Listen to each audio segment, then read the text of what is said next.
Definitely. I chaired the Intelligence Committee for 4 years, and I've been advocating for a number of years alongside other colleagues like the late Jim Molan, Linda Reynolds, and others for a Joint Defence Committee, which effectively mirrors the Intelligence Committee, bounded by secrecy provisions, enabled by legislation, and parties of government serving on that committee.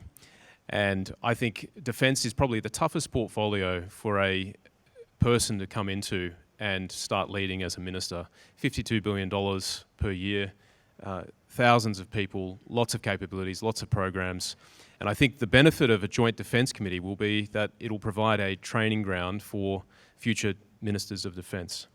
And at the moment, there is no such mechanism. There's no place where you have classified briefings given by defence. And I think in order to hold defence accountable, there has to be some form of parliamentary oversight. It doesn't exist at the moment. I'm conscious as well that current and former serving defence ministers might see it as a way of circumscribing their Westminster authority, but I think it would actually be a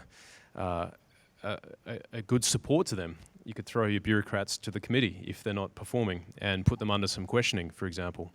And I think defence needs to be held accountable. And I think also in the context of going to war again, during Afghanistan, if you look at the parliamentary record, there wasn't a great deal of debate about strategy in Afghanistan.